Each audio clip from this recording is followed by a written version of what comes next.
Hi everybody, it's Leslie. I just wanted to bring you another training video.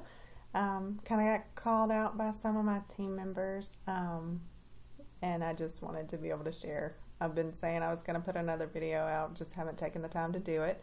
And just to get a laugh out of this, because my husband would want me to rat myself out on this. My comments were literally like, all right, I just got called out on Facebook. I'm going to go make a margarita and do some training. So I don't know if we're going to just start a new series. We'll be like hashtag drunk training, but hey, we're going to go for it.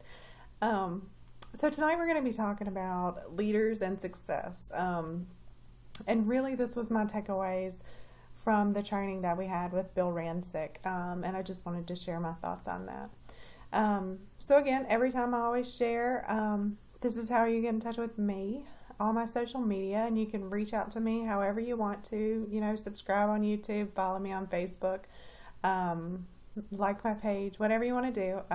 So there's my information for you. So let's get started. So we're just going to talk about success in leaders. First, let's talk about what does a struggling person look like? So a struggling person is typically reactive instead of proactive.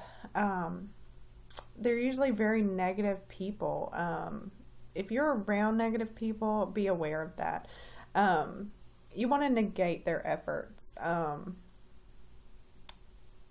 And those people normally have no work ethic or determination.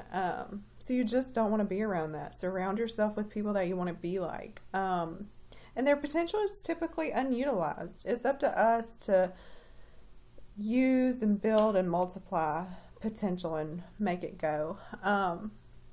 So one of the first things is be a people watcher. Who do you want to be like? Who do you want to mirror? You want to watch successful people and see how they do it. That is going to create your foundation, create a good foundation for your business. So how are we going to do that? So some traits that you probably want to work on and that you should have, be a good decision maker. Number one, good decision makers don't skip opportunities. If you're in a business right now and you took advantage of an opportunity, are you taking full potential of that opportunity? Could you do more? Could you push harder? Maybe you haven't taken an opportunity yet. Maybe you've been watching, maybe you're looking at this video because you're thinking about joining a team and you're just doing some research. Why not? The first step is not to skip opportunities. The second thing, be creative. You need to find your market and who you can reach. Be proud of what you're doing. And that is something that is going to come back around to you. A no excuse policy. You never want to quit, never make excuses, and just know that successful people will claim responsibility.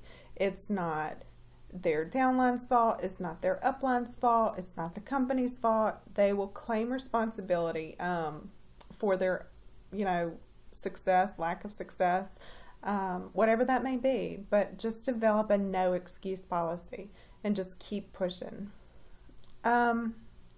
So just something that you should remember, tough times don't last, but tough people do.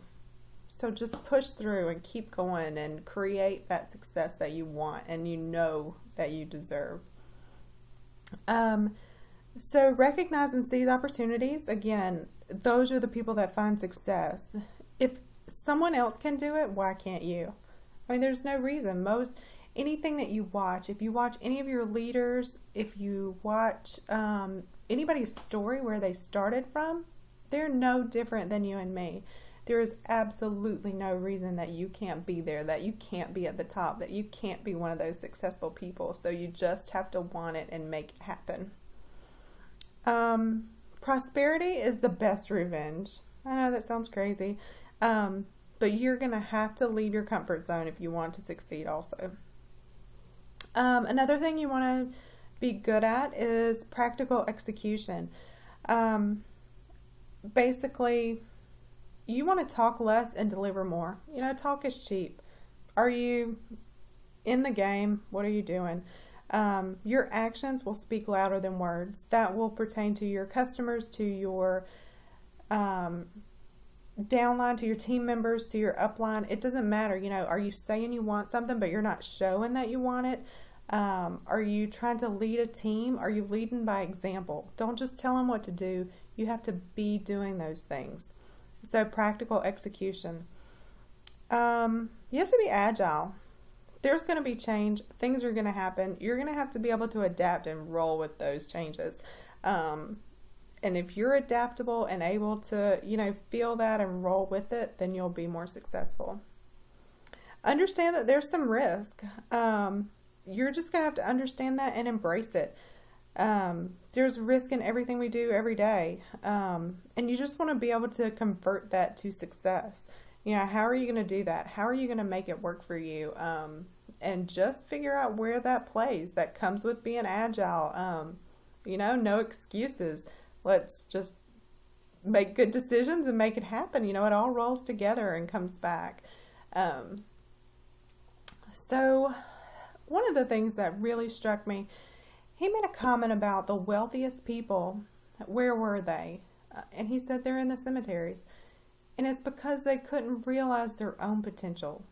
All these ideas, great things were just buried with them. So, find your wealth. Where do you fit in? What do you want to be known for? What kind of legacy do you want to leave? Don't let it be buried.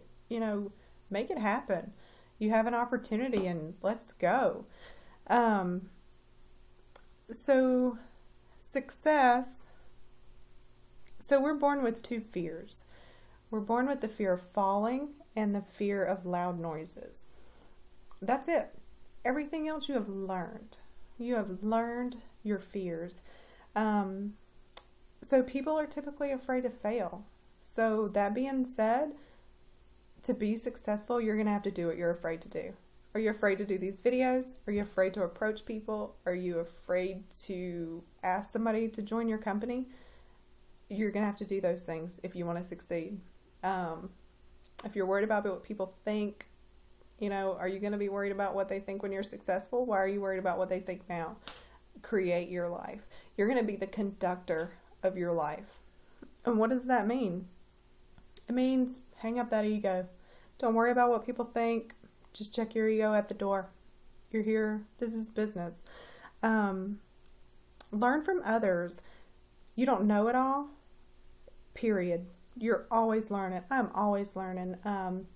That is just how I try to live my life all the time. I don't care if I feel like I am the master of something that I do, whether it's in, with work or kids, whatever it is, but I'm always learning. Always be adaptable and growing. You're going to have to work hard. There's no easy way to do things. It's going to take time and work. If at the end of the day you can say, did I do everything that I could do today? If you can say yes to that you have exhausted everything. I've done everything that I could do today to reach people, to help my team, to build my business, to get more orders, whatever the case may be. Did you do everything that you could do today? And if you can say yes, do one more thing. And that puts you on the path to success. So again, just build. You're just building the life you want and love. That was my takeaways from Bill Rancic. I hope that helped y'all. Again, here's my information if you would like to follow me or ask any questions. I'm open for questions at any time as well. And I hope you enjoyed this. Thanks.